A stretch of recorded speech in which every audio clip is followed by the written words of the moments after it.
श्रीमती कनिमोझी, आप उसके बाद।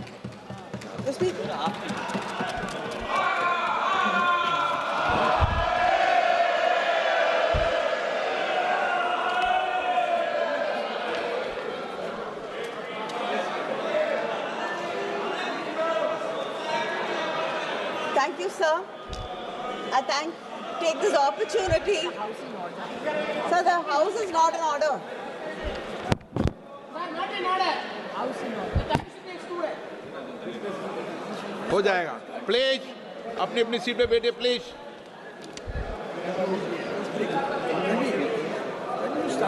Yeah, I guess. प्लीज अपनी अपनी सीट पे बैठिए please.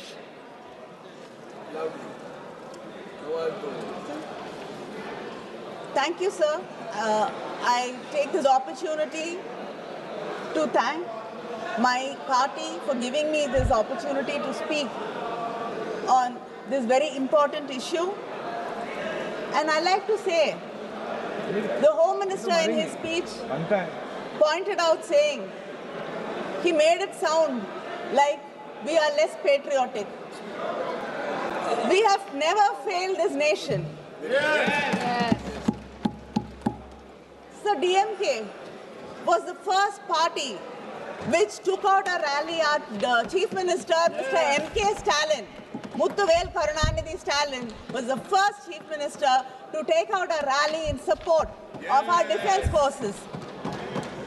After Sir. speaking, you can't just go, sir. After speaking, you just can't go. Sir. Wait for the speaker, sir. Sir, I'd like to bring to the attention of this House that when you call for an all-party leaders meeting, the leaders from the opposition parties came to the meeting and said that we stand with you.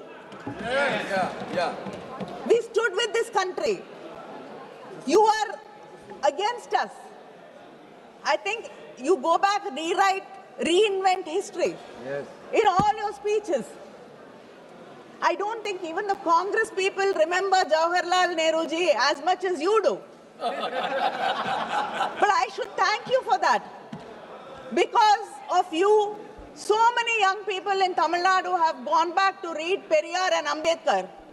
And today, all over the world, young people are finding out and wanting to know more about Jawaharlal Nehru ji, because, a person who had such power to change history, to do everything, and imagine having such kind of power till today. Even you, whatever mistakes you commit is because of him.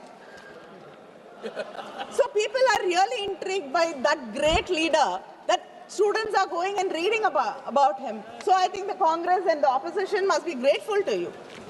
Sir, I also like to take this opportunity to thank the government for sending delegations out and giving opportunity to me to lead a delegation.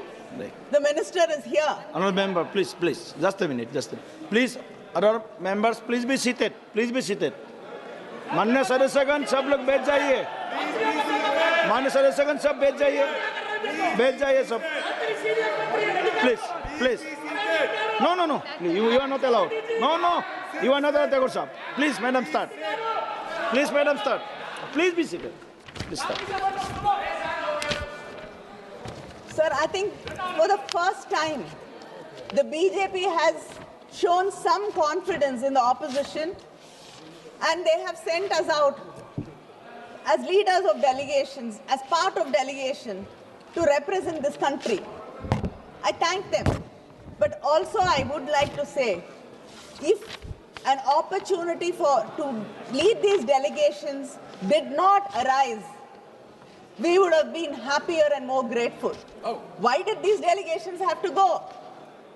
Why did this attacks have to happen? Sir, some opportunities are not to be celebrated, but to be mourned. For they arise where peace has failed us.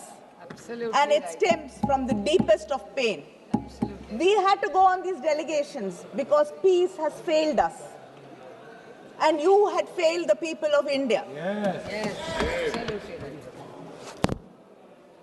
Sir, today it's become a blame game. Even the Home Minister in his speech was only intent and only concentrating on blaming the opposition.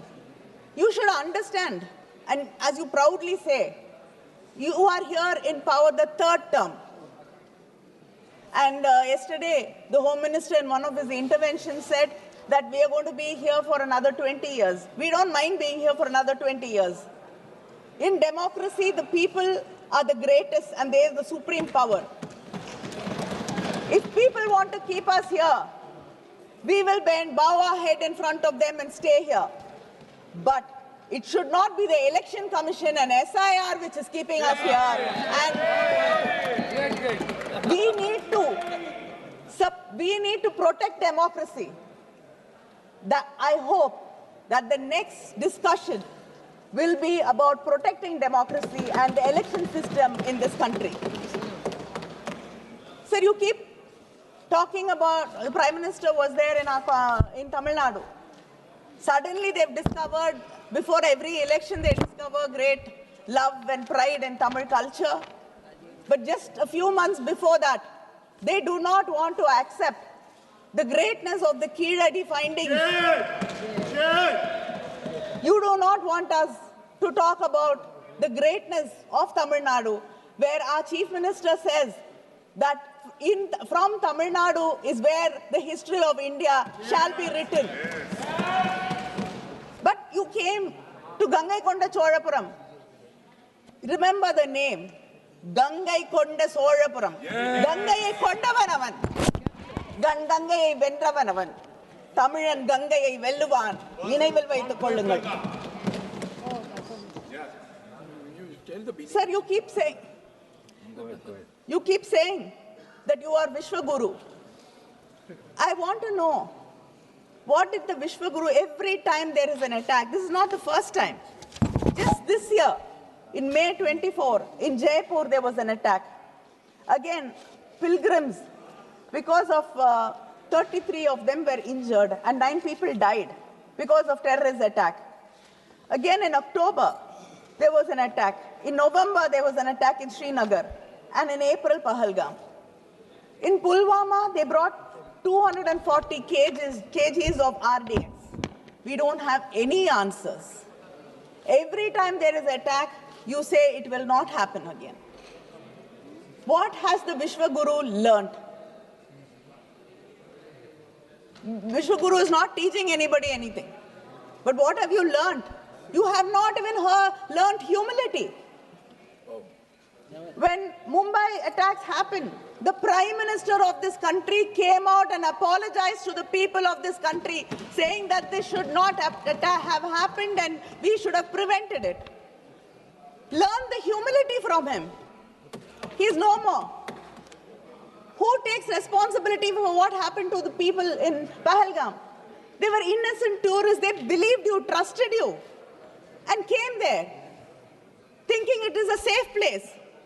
But they lost their lives, their loved ones. Have you reached out to these victims actually? What compensation has the union government given them? Everything, responsibility is shifted to the state governments. It's the state governments who have to take care of them. What has the union government done? Nothing. When we went to Spain, it was so heartening to see that the government was supporting NGOs, organizations, which were taking care of more than 4,000 terror victims. These terror victims are not only the people who die or lose limbs. It is the families. It is their children. The pain is there for generations. What have you done for the terror victims of this country? Do we have such organizations? Do we have such support groups? But even if there are support groups, you will say the funding is coming from somewhere, something else. It is some religious conversion and you will be arresting people. You will not be supporting it.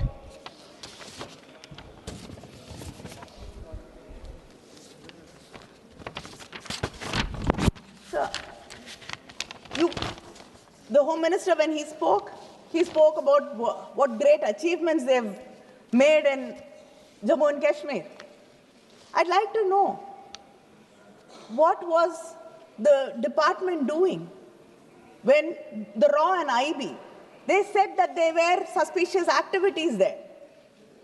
They were terrorists trying to recce and find out what is happening. There were movements. But nothing was taken seriously. Why did we let it slip? And a US-based company was getting repeated requests for maps of that place. And one of the companies which were making the request was from Pakistan. That should have raised a red flag. How did you miss that? You can't keep talking about Operation Sindoor and make us forget all these questions. This is a failure on your government to protect the people.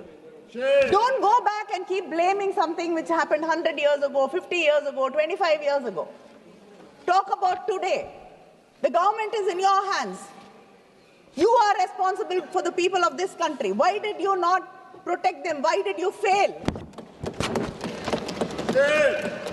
You made Kashmir into a union territory.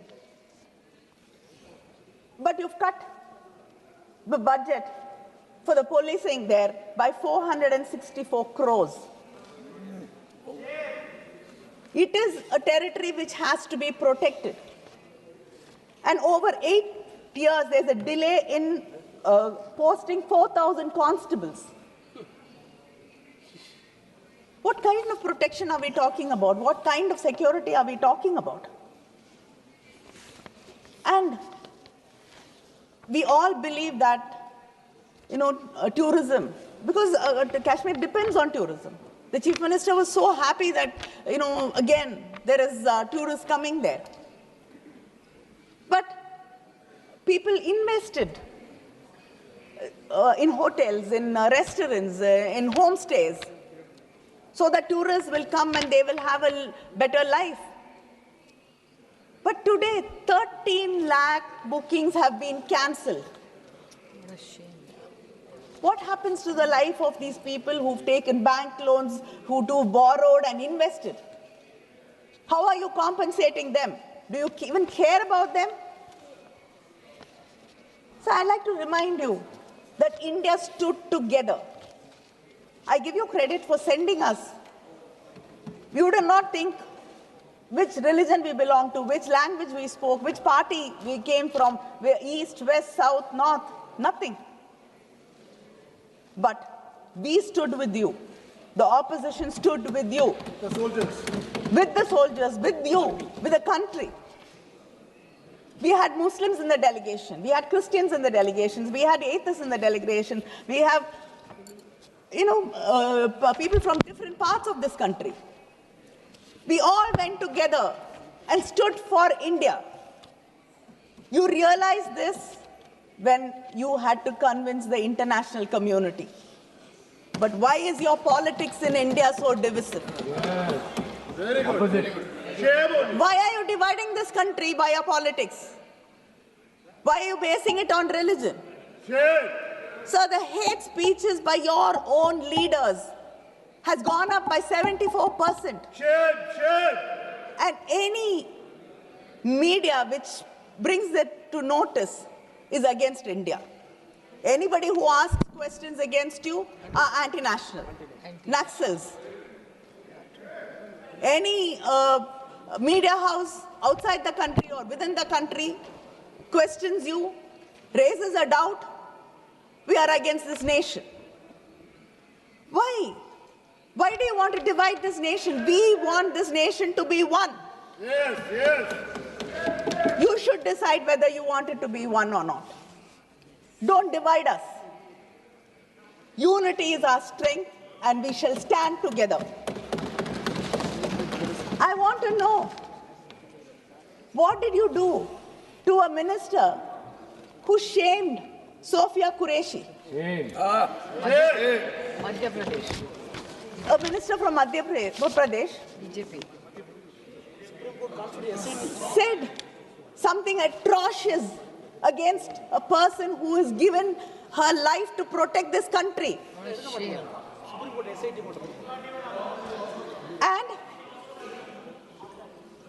another member of the BJP.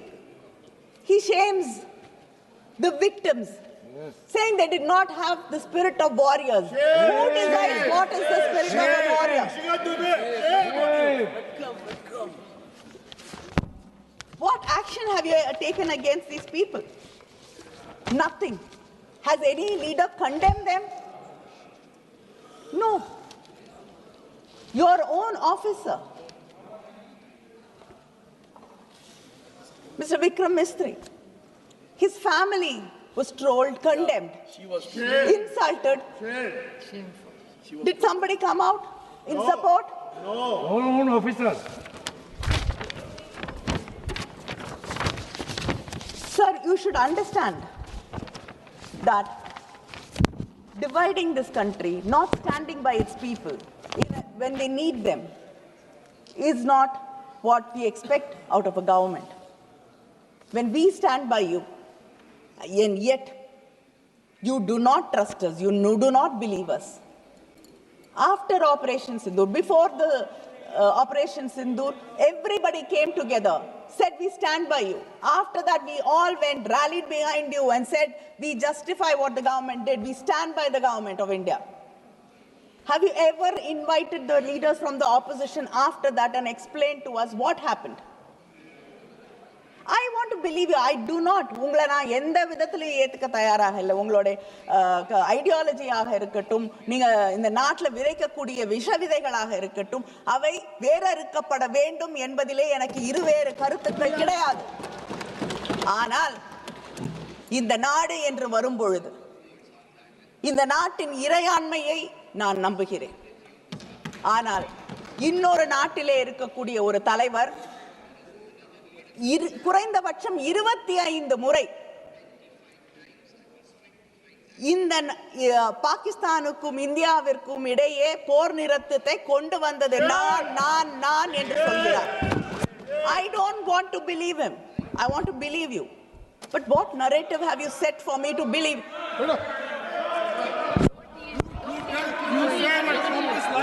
I want to believe you. I want to believe my government. You don't want us to believe. But he has said it 25 times. What reply have you given? Nothing. Why do we have to just suffer in silence and take it? Is this your foreign policy? Our Prime Minister has traveled to practically every country in the world. I mean, he's practically not here. Even when Parliament is functioning, he's not here. That is how it is. And we have a person from Foreign Service as our minister, External Affairs Minister. He speaks very well. But what have we achieved when it comes to diplomacy?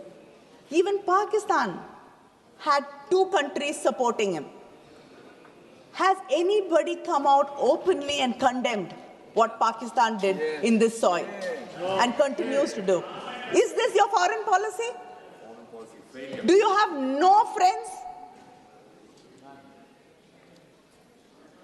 Why is it that we do not have any friendly neighbors, we don't have any fair weather friends, we don't have anybody to come out and openly support us and condemn a country which is sponsoring terrorism against India?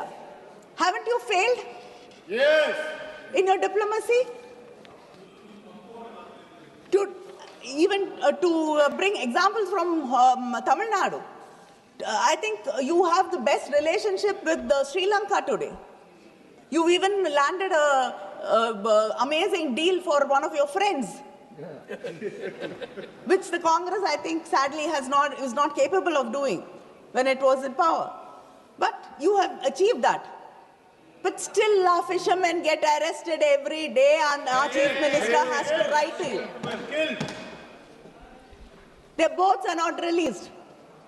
Why can't you use your good offices for the people of this country and not only for your friends? Yes, sir. Is this not a failure in your diplomacy? Yes. Sir, and you talk about technology, you talk about all your achievements. Are we actually prepared to face war? Nobody wants war. போர் என்பது மனிதர்களுக்கு மனித இனத்திற்கு எதிரான ஒன்று. We don't want war. But it doesn't mean we have to be unprepared. You should understand your own officers, your own defense officers have said we have to upgrade. The standing committee has recommended 3% of the budget should go for defense. But where are we? Not even 2%. This world is not such a peaceful place that we don't have to be protected, that we don't have to take care of our people, our security. You are not prepared. Today war is becoming drone attacks. Are you prepared? They were drones. Are you prepared? Have you upgraded? Our war was just not against Pakistan. Our war was much more than that, and I hope and I'm sure you realize it. There was a bigger country fighting a proxy war and supporting them. Are we prepared to face them? Should we not upgrade, understand, and be prepared to face them?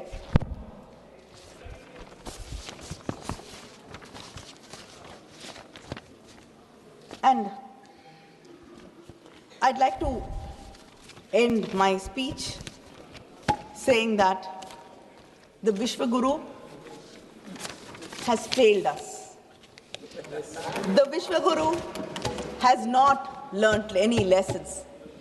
The Vishwaguru has not taught any lessons. The only thing this government, I can call this government an extension government, because all the officers are on extension. You don't trust your own officers. Everybody, if it is a raw, extension. If it is a IB, extension. ED, extension. What is the need? Don't you trust the second rank of your officers, second line of your officers? Even the BJP leader. No deputy speaker. No point saying that, I am great.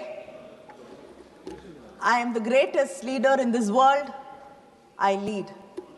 I'd like to say, valor is not a sword soaked in blood and bloodied victory, but it is in the silence of a battlefield never summoned. The fiercest leader is not the one who fights to win, but the one in whose presence no war can begin. அப்படிப்பட்ட ஒரு லீடராக, ஒரு அரசனாகத்தான் கங்கை கொண்ட சோழன் இருந்தான். வந்தீர்கள், பாடம் கற்றுக்கொண்டு வந்திருப்பீர்கள் என்று நம்புகிறேன். நன்றி, வணக்கம். Thank you, madam. Thank you. माननीय सदस्य श्री अखिलेश यादव